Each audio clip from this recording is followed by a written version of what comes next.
होना चाहिए 14 प्रिंसिपल उन्होंने भाई साहब ने दिए थे। ठीक है, अब 14 प्रिंसिपल आपके 10 नंबर में यही क्वेश्चन आ जाता है। आप अगर बुक उठा के देखोगे 10 नंबर में क्वेश्चन आता है कि हेनरी फ्योल्स के 14 प्रिंसिपल ऑफ मैनेजमेंट बताइए। ठीक है, एक्सप्लेन करिए। तो एक्सप्लेन करोगे, जाहिर सी बात है 14 नंबर 10 नंबर का क्वेश्चन है तो 14 के 14 पॉइंट आप लोग लिखोगे तो ही पूरे नंबर मिलेंगे। ठीक है, तो सबको समझना पड़ेगा आपको। ठीक है, नाम तो आपको याद रखना पड़ेगा, समझने वाली चीज़ तो हम समझा देते हैं। ठीक है, तो आप एक फॉर्मूले की बेस पे उसको चाहो तो एक याद कर सकते हो। ठीक है, डेट यू आर USSR। ठीक है, दरअसल ये UC USSR था, चलो कोई बात नहीं, UC USSR था, UR गलती से कर दिए हम। ठीक है, OIC। ठीक है, आप ऐसे करके याद कर सकते हो, या UC कर सकते हो, ये C का मतलब सेंट्रलाइजेशन और R का मतलब रिस्पॉन्सिबिलिटी। ठीक है, पिछले क्लास में हमने ये बताया था। ठीक है, तो आप इसके बेस पे याद कर सकते हो। यहाँ पे D का मतलब है डिवीजन ऑफ वर्क, A का मतलब है अथॉरिटी एंड रिस्पॉन्सिबिलिटी, D का मतलब डिसिप्लिन, U का मतलब यूनिटी ऑफ कमांड, R का मतलब रिस्पॉन्सिबिलिटी, U का मतलब यूनिटी ऑफ डायरेक्शन, S का मतलब स्केलर चेन, C का मतलब सेंट्रलाइजेशन, R का मतलब है रेमुनरेशन, O का मतलब है ऑर्डर, I का मतलब इनिशिएटिव, एस का मतलब है स्टेबिलिटी, ई का मतलब है स्पिरिट द कॉप्स और ई का मतलब है इक्विटी। इसमें जो सबसे इंपॉर्टेंट है आपका वो है स्पिरिट द कॉप्स। अगर 2 नंबर में इसके क्वेश्चंस आएंगे तो स्पिरिट द कॉप्स आता है। दूसरा आता है आपको यूनिटी ऑफ कमांड। ठीक, unity of responsibility and unity of command, इन दोनों में डिफरेंस आता है। और एक आता है अथॉरिटी एंड रिस्पॉन्सिबिलिटी में डिफरेंस। ठीक है, अथॉरिटी क्या होती है और रिस्पॉन्सिबिलिटी क्या होती है, या 2 नंबर में इसको एक्सप्लेन करने को आता है। तो ये सारी बातें आपको पता होनी चाहिए। तो ये अपने आप में इतना इंपॉर्टेंट। अगर 5 नंबर में लॉन्ग क्वेश्चन में आएगा, मतलब वेरी शॉर्ट क्वेश्चंस में आएगी अगर 5 नंबर में, तो 2-2 नंबर के 2 वेरी शॉर्ट में आपको मिल जाएगा। ठीक है, तो ये सबसे ज़्यादा इंपॉर्टेंट चैप्टर हो जाता है। और ये 14 आप याद कर लेते हैं तो आप पेपर उठा के देखेंगे, एक बार अगर हेनरी फ्योल पूछा हुआ है तो दूसरी बार आपको पूछेगा FW टेलर। अगर FW टेलर पूछा है तो अगली बार पूछेगा हेनरी फ्योल। ठीक है, हाँ, और ये भी चांसेस रह सकते हैं कि दोनों पूछ दे 5-5 नंबर में, दोनों पूछ ले 5-5 नंबर में, दोनों आपको पढ़ना इंपॉर्टेंट है। हाँ बिल्कुल, ये 14 नाम लिखोगे, फिर 14 नाम को एक एक करके एक्सप्लेन करोगे, या फिर लाइन वाइज लिखते चलो, लाइन वाइज एक्सप्लेन करते चलो, नंबरिंग डाल के। तो सबसे पहला है डिवीजन ऑफ वर्क।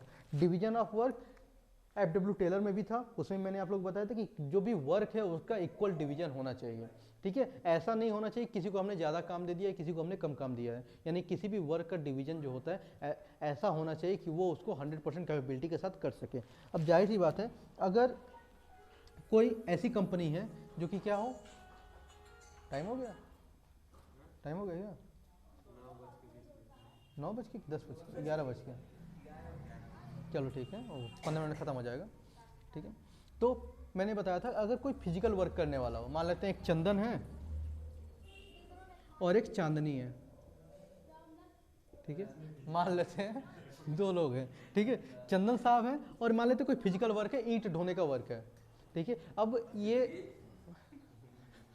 ये जाहिर सी बात है, जग जाहिर है कि जो मेल है उसकी जो फिजिकल कैपेबिलिटी है वो फीमेल से ज़्यादा होती है मैक्सिमम कंडीशन में। ठीक है, कुछ कंडीशन को अगर छोड़ दे, अगर जाहिर सी बात है बबीता फोगाट होंगी तो ज़्यादा होगी। ठीक है, लेकिन अगर नॉर्मल टेम्परेचर नॉर्मल बात करें हम, तो जाहिर सी बात है चंदन अगर एक बार में 10 ईंटें उठाते हैं तो चांदनी 8 ही उठा पाएंगे। ठीक है, तो काम का डिवीजन ऐसा भी होना चाहिए कि ऐसा ना लगे अब इनको भी कह दे नहीं तुम भी 10 ईंटें उठाओ, तो जाहिर सी बात है ये इनके लिए क्या है, ये अपने 100% से ज़्यादा एफर्ट इनको देना पड़ेगा और इनको ये अपने 100% एफर्ट पे ही काम कर लेंगे। तो ऐसा भी नहीं होना चाहिए। ये भी कर सकते हैं, हेल्प करा दे तो अलग की बात है, तो क्या हो जाएगा, तो भी इक्वल डिवीजन नहीं होगा, क्योंकि यहाँ 2 लोग काम कर रहे हैं, यहाँ अकेले काम कर रहे हैं। तो काम का डिवीजन ऐसा भी होना चाहिए, वर्क का डिवीजन ऐसा भी होना चाहिए कि दोनों लोग मिलकर काम भी कर लें, ईजिली काम भी कर लें और अपने 100% से की कैपेबिलिटी से काम करें, 100% एफिशिएंसी से काम करें। डिवीजन ऑफ वर्क ऐसा नहीं होना चाहिए किसी को ज़्यादा दे दिया किसी को कम दे दिया। अब अगर इनकी ये जो है 8 इनकी फिजिकल कैपेसिटी ऐसी है, या फिर मान लेते हैं कोई बच्चा है यहाँ पे, बच्चा मान लेते हैं शिवम नायक है। ठीक है, मान लेते हैं 10 ही साल के हैं। अब 10 साल के हैं, उनसे कह दो नहीं तुम एक बार में 10 ईंटें उठाओ, तो जाहिर सी बात है इनकी फिजिकल कैपेबिलिटी से ज़्यादा की बात है, ये नहीं उठा पाएगा। तो काम का डिवीजन जो है वो डिवीजन ऑफ वर्क क्या होना चाहिए, साइंटिफिक होना चाहिए, मनमौजी नहीं होना चाहिए कि जिसको जितना मन के उतना काम दे दिया। ठीक है, तो पहली बात समझ में आ गई डिवीजन ऑफ वर्क। तो डिवीजन ऑफ वर्क इक्वल भी होना चाहिए और उनकी एफिशिएंसी के बेस पे भी होना चाहिए। इक्वल, हाँ इक्वल पीपल नहीं, इक्वल प्रोपोर्शन कर सकते हो। ठीक है, या इक्वल पोर्शन कर सकते हो। हाँ क्या हो रहा है, हाँ बोलो, बोल सकते, तुम्हारी आवाज़ कम आएगी या हो सकता है आएगी ना। ठीक है,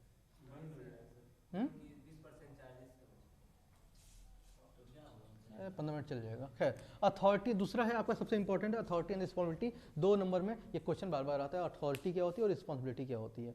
इन्होंने इसको डिफाइन करने की अपेक्षा ये बताया कि काम का जो डिवीजन है, डिवीजन जो वर्क का है वो ऐसा होना चाहिए कि अथॉरिटी और रिस्पॉन्सिबिलिटी दोनों मैच करे। ठीक है, ऐसा नहीं होना चाहिए किसी को अथॉरिटी आपने बहुत ज़्यादा दे के रखी है और उसके ऊपर रिस्पॉन्सिबिलिटी 1 पैसे की भी नहीं है। ठीक है, यानी कि वो बैठे बैठे ऑर्डर दे रहा है, सबसे काम कराया जा रहा है और काम अगर खराब हो रहा है तो उसकी रिस्पॉन्सिबिलिटी नहीं है, रिस्पॉन्सिबिलिटी वर्कर की है। तो ऐसे में क्या होगा, आपका जो ऑर्गेनाइजेशन है वो प्रॉपर्ली वर्क नहीं कर पाएगा। ठीक है, मान लेते हैं एक ऑर्गेनाइजेशन में, ठीक है, एक मैनेजर साहब, 2 ऑर्गेनाइजेशन, एक ऑर्गेनाइजेशन ए है, एक ऑर्गेनाइजेशन बी है। ठीक है, एक ऑर्गेनाइजेशन के मालिक आपके सिद्दीकी साहब हैं और दूसरे ऑर्गेनाइजेशन के मालिक हमारे अभिषेक साहब हैं। ठीक है, 2 ऑर्गेनाइजेशन है। अब ये क्या करें, सिद्दीकी साहब जो है अपने ऑर्गेनाइजेशन में काम कर रहे हैं, इनके अंडर में भी 10 लोग काम करते हैं, इनके अंडर में भी 10 लोग काम कर रहे हैं। ठीक है, अब इन्होंने कह दिया, अब ये इनसे ज़बरदस्ती, दोनों लोगों के पास पूरी अथॉरिटी है काम कराने की, पूरी की पूरी अथॉरिटी है काम कराने की। लेकिन यहाँ पे सिद्दीकी साहब अपने फंक्शन में कह रहे हैं कि हमारी केवल अथॉरिटी रहेगी, लेकिन अगर काम खराब हुआ तो रिस्पॉन्सिबिलिटी सारी आपकी वर्कर्स की होगी। यानी कि अथॉरिटी इनके पास रिस्पॉन्सिबिलिटी है ही, रिस्पॉन्सिबिलिटी ये अपने ऊपर नहीं ले पाते हैं। और इनके ऊपर है कि ये अथॉरिटी तो है इनके पास, साथ ही साथ ये क्या करें, अपने ऊपर रिस्पॉन्सिबिलिटी भी लेते हैं कि अगर काम खराब हुआ तो रिस्पॉन्सिबल हम भी होंगे, इंक्लूडेड होंगे। इसमें काम कर रहे हैं और खराब हुआ तो ये 10 के 10 वर्कर रिस्पॉन्सिबल होंगे। ऐसे में कौन सा ऑर्गेनाइजेशन प्रॉपरली वर्क करेगा? जाहिर सी बात है अभिषेक साहब की ऑर्गेनाइजेशन प्रॉपरली वर्क करेगी। ठीक है, कि इसमें क्या होना चाहिए, equal division of authority and responsibility होनी चाहिए। यानी कि अथॉरिटी, जितनी अथॉरिटी हो उतनी ही रिस्पॉन्सिबिलिटी भी उनके ऊपर लगे। अथॉरिटी एंड रिस्पॉन्सिबिलिटी इन्होंने बेसिकली यही कहा था। अब अथॉरिटी होती क्या है कि अथॉरिटी होती किसी से भी काम लेने की जो कला होती है, आर्ट होता है, जिससे हम किसी से भी काम करा लेते हैं, वो आपकी क्या होती है, अथॉरिटी होती है। ठीक है, और जिस काम करने के बाद, ठीक है, उस काम का जो रिजल्ट होता है वो क्या होती है, वो आपकी रिस्पॉन्सिबिलिटी होती है। ठीक है, जैसे आप पढ़ाई कर रहे हैं, मम्मी पापा को पढ़ा रहे हैं, तो वो क्या है, उनकी अथॉरिटी है। ठीक है, लेकिन आप पढ़ाई के बाद जो रिजल्ट दे रहे हैं वो आपकी क्या है, रिस्पॉन्सिबिलिटी है। ठीक है, बात समझ में आई? नहीं समझ में आई? रिजल्ट आएगा, समझ में आ जाएगा। ठीक है, उसके बाद है डिसिप्लिन। इन्होंने कहा कि ऑर्गेनाइजेशन में क्या होना चाहिए, प्रॉपर डिसिप्लिन होनी चाहिए, क्योंकि डिसिप्लिन अगर नहीं होगा तो कोई भी ऑर्गेनाइजेशन प्रॉपरली फंक्शन नहीं कर पाएगा। ठीक है, अब इसका सिंपल एग्जांपल ले सकते हो कि 2 ऑर्गेनाइजेशन है, वही सेम ऑर्गेनाइजेशन मानते हैं, अभिषेक साहब की, एक सिद्दीकी साहब की है। अब सिद्दीकी साहब की जो ऑर्गेनाइजेशन 10 लोग इसमें भी काम कर रहे हैं, 10 लोग इसमें भी काम कर रहे हैं, इसमें सब लोग प्रॉपरली, इसमें तो कभी प्रॉपरली नहीं आएंगे। अभिषेक के फंक्शन में जो भी है, काम शुरू हो रहा है 10 AM पे, काम इनका टाइम है और सब लोग पहुंच जा रहे हैं 9:55 तक, सब लोग पहुंच जा रहे हैं, सारे वर्कर पहुंच जा रहे हैं। तो क्या होगा, इनका जो वर्क होगा वो क्या होगा, टाइम टू टाइम पहुंच जा रहे हैं। और डिसिप्लिन में है, 1 बजे लंच होगा तो 1 ही बजे लंच करने जाएंगे, उससे पहले नहीं जाएंगे। और सिद्दीकी साहब का जो है 10 बजे की टाइम है, कोई वर्कर 10 बजे आ रहा है, कोई वर्कर 11 बजे तक आ रहा है, कोई 12 बजे आ रहा है, और फिर उसी में सुट्टा मारने चला जा रहा है, उसी में क्वार्टर लेने चला जा रहा है, उसी में आपकी चाय पीने चला जा रहा है। ऐसे में क्या होगा, कौन सा फंक्शन, डिसिप्लिन नाम की कोई चीज़ नहीं है, मैनेजर खुद डिसिप्लिन है। तो ऐसे में क्या होगा, कौन सा ऑर्गेनाइजेशन प्रॉपरली वर्क करेगा? जाहिर सी बात है, सिंपल सा आंसर होगा कि अभिषेक साहब की प्रॉपरली वर्क करेगा, ये प्रॉपरली वर्क नहीं करेगा। तो किसी भी काम को, चाहे वो आपकी एग्जाम हो या फिर किसी भी ऑर्गेनाइजेशन को संचालन करना हो, चलाना हो, तो उसमें क्या होना चाहिए, डिसिप्लिन होना चाहिए। और डिसिप्लिन टाइम मैनेजमेंट का ही एक पार्ट होता है। ठीक है, यानी उल्टा कह रहे हैं हम, डिसिप्लिन में ही टाइम मैनेजमेंट भी होता है। ठीक है, आप अगर टाइम मैनेजमेंट कर रहे हैं तो इसका मतलब आप पूरी तरह से डिसिप्लिन है। अगर 10 बजे आपको 8 बजे बिस्तर छोड़ना है तो 8 बजे बिस्तर छोड़ना है। अगर आप रोज़ 8 बजे छोड़ रहे हैं बिस्तर तो इसका मतलब आप डिसिप्लिन में है। और कभी 8 बजे छोड़ रहे हैं, आज ठंडी है, चलो 8:30 बजे छोड़ेंगे, आज नींद नहीं आ रही है 7:30 बजे छोड़ेंगे, 7:30 बजे छोड़ेंगे तो अच्छी बात है, लेकिन 8:30 बजे छोड़ रहे हैं तो जाहिर सी बात है कि आपने अपने दिन का आधा घंटा क्या कर दिया, वेस्ट कर दिया।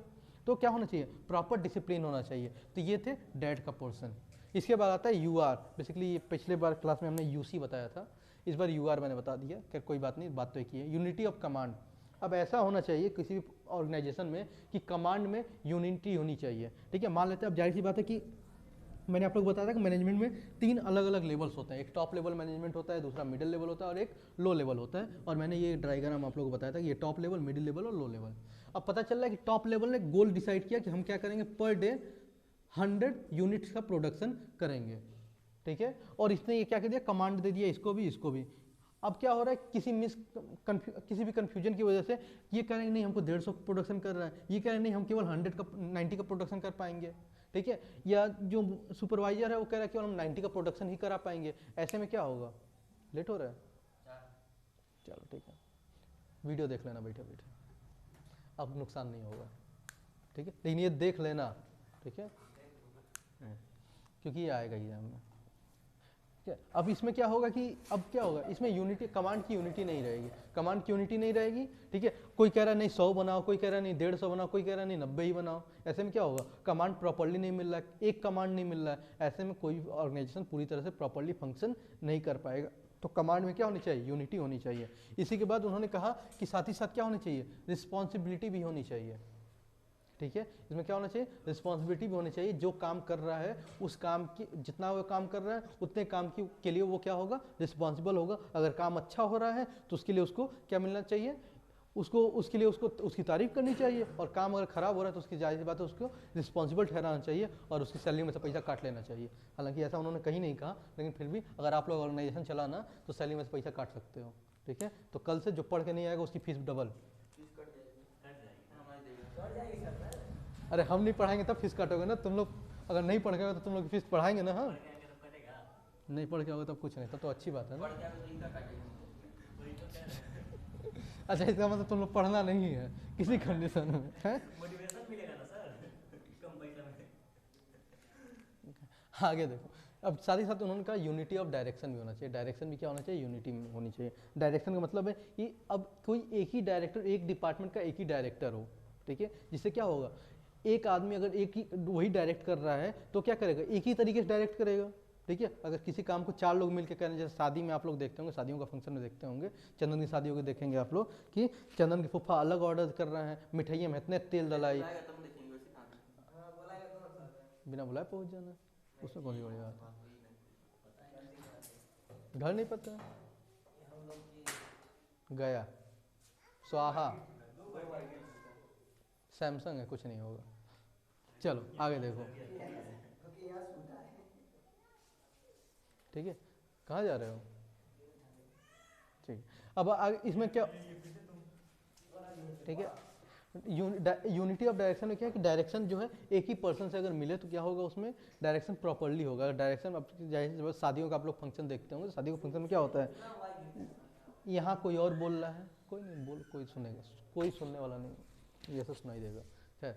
तो उसमें क्या होगा, कोई अलग ऑर्डर दे रहा है, लड़की का भाई अलग ऑर्डर है, लड़के का भाई अलग ऑर्डर दे रहा है, बारात आई, बारात में एक अलग मुंह फुलाए हुए हैं, दूसरा अलग मुंह फुलाया हुआ है, तो ये होता रहता है। तो क्या होगा, अब इसमें कोई वेटर कह रहा है इधर आओ, कोई वेटर कह रहा है उधर जाओ, तो उसको प्रॉपर कमांड नहीं मिल पा रहा है, तो कभी इधर भागेगा कभी उधर भागेगा। लेकिन अगर प्रॉपर केवल एक ही आदमी उसको कमांड करने वाला हो, तो पहले इनके पानी पिलाना, फिर उनको पिलाना, फिर उनको पानी पिलाना, तो ऐसे में क्या होगा, पहले इनको पिलाएगा, फिर उनको पिलाएगा, फिर उनको पिलाएगा। ऐसे में क्या होगा, अगर एक आदमी कोई भी डायरेक्शन देगा तो कोई भी ऑर्गेनाइजेशन प्रॉपर्ली फंक्शन करेगी। अब जाहिर सी बात है, मान लेते हैं किसी ऑर्गेनाइजेशन में एक अलग परचेज डिपार्टमेंट है कि उसको गुड्स परचेज करना है, ठीक है। अब इसमें क्या हो रहा है कि 3 लोग 4 लोग आके उसको डायरेक्शन देना शुरू कर दे रहे हैं कि एक कह रहा है कि नहीं तुम पैकेजिंग वाली आइटम्स को ज़्यादा परचेज करो, दूसरा कह रहा है कि नहीं ऐसे आइटम को ज़्यादा परचेज करो जिसकी सेल ज़्यादा हो रही है, तीसरा आ रहा है वो कह रहा है नहीं ऐसे आइटम की परचेज करो जिसका फ्यूचर में सेल बढ़ेगा, चौथा आ रहा है वो कह रहा है नहीं ऐसे आइटम को परचेज करो जिसको अपने यहाँ रखना ना पड़े, तुरंत बेच के खत्म कर दिया जाए, ठीक है। ऐसे में क्या होगा, कोई भी सामान प्रॉपर्ली परचेज नहीं की जा सकी और ऑर्गेनाइजेशन क्या हो जाएगा, ठप हो जाएगा। वहीं अगर 4 ही डायरेक्टर हैं और चारों डायरेक्टर एक ही बात पे फोकस्ड हैं कि हमको क्या करना है, किसी ऐसे आइटम को परचेज करना है जो कि क्या हो, जिसकी सेल भी बढ़े और स्टॉक भी कर लें, तो ऐसे में क्या होगा, एक ही चीज़ की परचेज की जाएगी और ये ऑर्गेनाइजेशन प्रॉपर्ली वर्क करेगा, ठीक है। इसके बाद क्या है आपकी स्केलर चेन, ठीक है। स्केलर चेन 2 नंबर के लिए आता है आपके एग्जाम में, 2 नंबर के लिए आ चुका है, ठीक है। स्केलर चेन क्या होता है कि इसमें कहते हैं फ्यूल साहब कि जितने भी ऑर्गेनाइजेशन में जितने भी लेवल्स होते हैं सब क्या होने चाहिए, एक दूसरे से जुड़े हुए होने चाहिए, ठीक है। क्योंकि अगर जैसे इन्होंने चेन का मतलब यहाँ समझिए कि गांव की भाषा में कहते हैं सीकड़, ठीक है। जैसे बाहर हम लोग जाते हैं, दिल्ली उल्ली अगर जाना हो तो 3-4 बैग तो हम लोग क्या करते हैं, 3-4 बैग में सीकड़ डालते हैं, ताला वाला मारते हैं ना, ठीक है। लेकिन अगर सोचो उसमें से कोई एक चेन भी टूट गया तो सब अलग। तो ऐसे ही इन्होंने कहा कि हमको क्या करना चाहिए, सारे डिपार्टमेंट को या ऑर्गेनाइजेशन में जितने भी फंक्शन हैं, सब जितने भी लोग काम कर रहे हैं, सबको क्या करना चाहिए, एक चेन में बांध के रखना चाहिए। ठीक है, चाहे वो टॉप से लेके बॉटम में हो या हॉरिजेंटली हो। ठीक है, मतलब ये ऑर्गेनाइजेशन है अगर, तो इसमें टॉप से लेके बॉटम में भी एक ही चेन में लोगों को रहना चाहिए, और अलग अलग लेवल में, जाहिर सी बात है इस लेवल में ढेर सारे लोग काम करेंगे, तो इस लेवल में भी क्या करना चाहिए, लोगों को इक्वली रखना चाहिए। ठीक है, इक्वली जोड़ के रखना चाहिए ताकि उसमें बिखराव ना हो, क्योंकि जाहिर सी बात है अगर सब लोग एक चेन में नहीं रहेंगे, ठीक है, प्रॉपर्ली वर्क नहीं कर, एक चेन में नहीं रहेंगे, तो उनमें क्या होगा, कम्युनिकेशन गैप होगा, और कम्युनिकेशन गैप होगा तो क्या होगा, ऑर्गेनाइजेशन प्रॉपर्ली वर्क नहीं कर पाएगा। अब चंदन की जैसे जैसे चंदन को हम पढ़ा रहे हैं, मोबाइल देखने में व्यस्त हैं।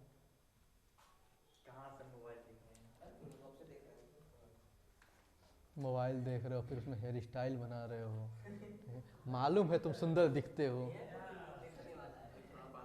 तुम बस थोड़ा बाल चलो आगे देखते हैं। फिर इसमें बाद है क्या, सेंट्रलाइजेशन। इन्होंने कहा कि पावर का क्या होना चाहिए, सेंट्रलाइजेशन होना चाहिए।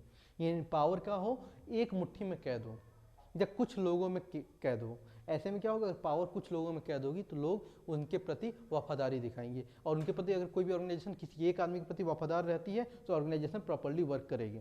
ठीक है, तो इसलिए उन्होंने कहा कि जब भी ऑर्गेनाइजेशन का आप लोग लेवल देखेंगे तो आप हमेशा देखेंगे टॉप लेवल क्या होता है, टॉप लेवल हमेशा छोटा होता है, और टॉप लेवल के पास ही मैक्सिमम पावर होती है, मैक्सिमम कह सकते हैं, मैक्सिमम पावर कह सकते हैं, मैक्सिमम अथॉरिटी कह सकते हैं, तो हमेशा किसके पास होती है, टॉप लेवल के पास होती है। और इन्होंने कहा कि भाई टॉप लेवल के पास ही क्या होना चाहिए, पावर का सेंट्रलाइजेशन होना चाहिए, जिससे क्या करें, टॉप लेवल जो भी गोल डिसाइड करेगा बाकी सबको वो मानना ही मानना पड़ेगा। ठीक है, और अगर पावर सेंट्रलाइज नहीं हुआ, सबके पास पावर बटा हुआ, तो जाहिर सी बात है सबके पास पावर बटा होगा तो सब लोग क्या होंगे, अलग अलग होंगे। सब लोग अलग होंगे तो कुछ लोग उनके प्रति वफादार हैं, कुछ लोग इनके प्रति वफादार हैं। ऐसे में क्या होगा, ऑर्गेनाइजेशन प्रॉपर्ली वर्क नहीं कर पाएगा, और उनमें हमेशा क्या होगा, कॉन्फ्लिक्ट पैदा होता रहेगा। ए कहेगा बी की बात मत मानो, बी कहेगा ए की बात मत मानो, कहेगा ना ऐसा। ठीक है, तो इसमें प्रॉपर्ली वर्क नहीं कर पाएगा, तो इसलिए पावर का क्या होना चाहिए, सेंट्रलाइजेशन होना चाहिए। इसके बाद क्या है, रिम्यूनरेशन। रिम्यूनरेशन का मतलब होता है सैलरी। ठीक है, जैसा काम होना चाहिए, जिस लेवल का काम होना चाहिए, उस हिसाब से उसको सैलरी डिटरमाइन होनी चाहिए। अगर जाहिर सी बात है कोई अच्छा काम कर रहा है तो उसकी सैलरी ज़्यादा बढ़ा सकते हैं, कोई ख़राब काम कर रहा है तो उसकी सैलरी कम हो सकती है। ठीक है, लेकिन जनरली एक लेवल पे अगर जितने लोग काम कर रहे हैं उनकी बेसिक सैलरी जो होती है वो हमेशा इक्वल रखनी चाहिए। ठीक है, इन्होंने दो बातें कही, अगर कोई अच्छा काम कर रहा है तो सैलरी बढ़ाओ, खराब काम कर रहा है तो सैलरी उतनी रखो या कम कर दो। लेकिन अगर एक लेवल पे लोग हैं तो एक लेवल पे सैलरी फिक्स रखो। इसलिए आप लोग देखेंगे कि कोई भी प्राइवेट ऑर्गेनाइजेशन होती है, गवर्नमेंट में ऐसा नहीं है, गवर्नमेंट में आप काम करो नहीं करो कोई फर्क नहीं पड़ने वाला, इसलिए सब लोग गवर्नमेंट जॉब चाहते हैं। काम नहीं करेंगे तो भी महीने के एंड में या महीने की स्टार्टिंग में सैलरी आपके अकाउंट में क्रेडिट हो जाएगी, प्यारा सा मैसेज आएगा, your account has been credited for ₹4000 40,000।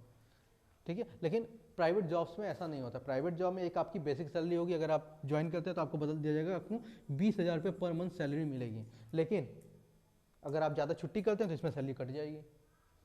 जाहिर सी बात है प्राइवेट जॉब में सैलरी कटती है अगर छुट्टी करेंगे, लेकिन उन साथ ही साथ आप अगर टारगेट्स को पूरा करते हैं तो ऐसे में क्या होगा, आपको इंसेंटिव मिलेगा और आपकी सैलरी, पता चला कि 3 लोग अगर काम कर रहे हैं, एक मिस्टर ए है, एक मिस्टर बी है और एक मिस्टर सी है। ठीक है, इन्होंने अपने पूरे टारगेट, जितने टारगेट दिए गए उनको सबको अचीव करने, तो 20,000 इनको हो सकता है, इनका सैलरी जो है 50,000 मिले। 20 साहब में इन्होंने आधे टारगेट्स को पूरा किया तो हो सकता है इनको सैलरी 35,000 मिले, और सी साहब ने छुट्टी कर दी है तो इनको हो सकता है सैलरी 18,000 ही मिले। ऐसा हो सकता है, और प्राइवेट जॉब्स में ऐसा होता है। ठीक है, यानी कि तीनों एक ही लेवल पे काम, और कोई शिकायत भी नहीं कर सकता क्यों इनको 50,000 दिए हमको 18,000 दिए।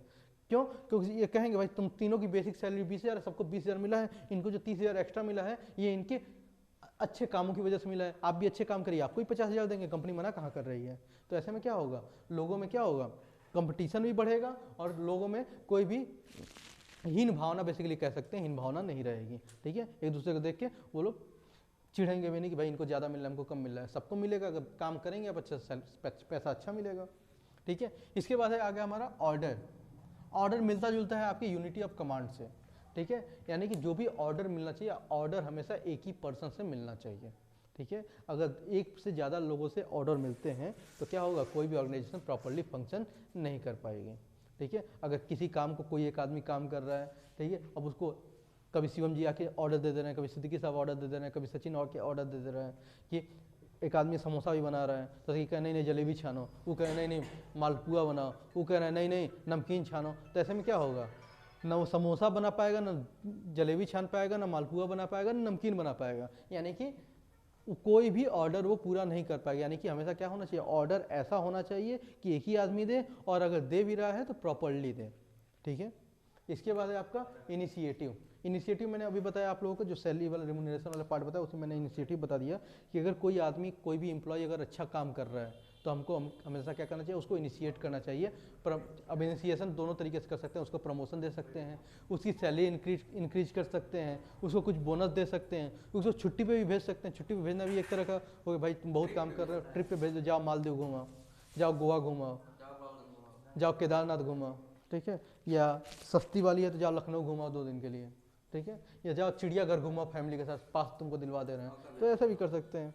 ठीक है, ये 1 दिन की छुट्टी दे सकते, 2 दिन की, तो इनिशिएटिव किसी भी प्रकार की दी जा सकती है, लेकिन तभी अगर कोई अच्छा काम करेगा तो। स्टेबिलिटी, स्टेबिलिटी क्या होती है, किसी के भी कोई भी अगर एम्प्लॉय आपके यहाँ वर्क कर रहा है तो उसको वर्क में क्या होनी चाहिए, स्टेबिलिटी होनी चाहिए। यानी कि ऐसा नहीं होना चाहिए कि जब भी मन करे काम क्या करो उसको रिजाइन दिलवा दो। ठीक है, या काम किया तो पता चला उठा के नौकरी से बाहर फेंक दो। अगर आप कोई भी ऑर्गेनाइजेशन है इसमें अगर ये कंटिन्यूटी पाई जाती है कि उसके एम्प्लॉय या तो बार बार नौकरी छोड़ के जा रहे हैं, या फिर ये कंपनी खुद ही या ऑर्गेनाइजेशन खुद ही अपने एम्प्लॉयज़ को बार बार नौकरी से निकाल रहा है, तो ऐसे में क्या होगा, ऑर्गेनाइजेशन की इमेज के ऊपर गलत इम्पैक्ट पड़ता है, रॉन्ग इम्पैक्ट जाता है। तो ऐसे में क्या करना चाहिए ऑर्गेनाइजेशन को, और साथ ही साथ जो एम्प्लॉय वहाँ काम कर रहे हैं उनके ऊपर भी हमेशा डर बना रहता है कि कब पता चला कब हमको ये नौकरी से निकाल दे। ऐसे में क्या होना चाहिए, स्टेबिलिटी होनी चाहिए। ठीक है, कि जो भी काम कर रहा है एम्प्लॉय उसको ये भरोसा होना चाहिए कि हाँ जब तक हम अच्छे से काम कर रहे हैं या कोई भी ऐसा हम गलत काम नहीं कर रहे हैं जिसकी वजह से हमको नौकरी से निकाला जा सकता है, तब तक हमको नौकरी से नहीं निकाला जाएगा। तो एक मेंटली प्रेशर जो होता है वो नहीं रहेगा। तो कोई भी आदमी अगर मेंटली प्रेशर में नहीं रहता है तो अच्छे से काम करेगा। लेकिन अगर बार बार उसके ऊपर मेंटली प्रेशर रहे कि भाई तुमको नौकरी से निकाला जाएगा निकाला जाएगा निकाला जाएगा, तो क्या वो अपना काम में 100% दे पाएगा, पूरे एफिशिएंसी से काम कर पाएगा? जाहिर सी बात है नहीं कर पाएगा। तो क्या करना चाहिए, हमेशा उसको वर्क में स्टेबिलिटी देनी चाहिए। इसके बाद है स्पीड दी कॉप्स। स्पीड दी कॉप्स आपका एक नया वर्ड है। ठीक है, ये इंग्लिश का वर्ड नहीं है, बेसिकली ये एक फ्रेंच फ्रेज है, फ्रेंच का वर्ड है, एक सेंटेंस है कह सकते हैं। इसमें होता क्या है कि इसमें होना चाहिए कि इसमें जो आपके यहाँ एम्प्लॉय काम कर रहे हैं वो एम्प्लॉय के प्रति लॉयल होने चाहिए। क्या होना चाहिए, लॉयल होना चाहिए, यानी कि ईमानदार होना चाहिए। झूठा नहीं है, लॉयल का मतलब ईमानदार होना चाहिए।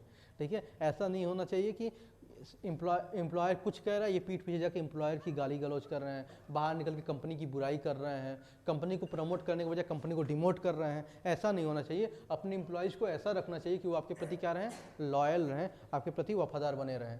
ठीक है, और लास्ट है आपका इक्विटी, यानी सबको हमेशा जितने भी एम्प्लॉय काम कर रहे हैं अगर एक लेवल पे है तो उनको हमेशा समान दृष्टि से देखना चाहिए। ऐसा नहीं देखना चाहिए उसमें कास्ट सिस्टम आ गया, ब्लैक एंड वाइट का चक्कर आ गया कि ये गोरा है तो गोरा अच्छा होगा, काला काला खराब होगा। या ऐसा नहीं होना चाहिए कि ये उच्च जाति का है तो उच्च जाति के इसलिए उनको अच्छा सम्मान मिलना चाहिए, कोई नीची जाति का नहीं होना चाहिए। ये हिंदू है तो हिंदू को हिंदू रहेंगे, ये मुसलमान है तो मुसलमान को डिमोट करेंगे, या मुस्लिम ऑर्गेनाइजेशन है तो मुस्लिम ऑर्गेनाइजेशन में ऐसा नहीं करना चाहिए कि हिंदू है तो उसको हेट दृष्टि, ऐसा नहीं करना चाहिए। सबको क्या करना चाहिए, इक्वली रखना चाहिए। ठीक है, टाटा साहब की कंपनी सबसे अच्छी ग्रो करती है क्योंकि वो क्या करते हैं, सबको इक्विटी देते हैं।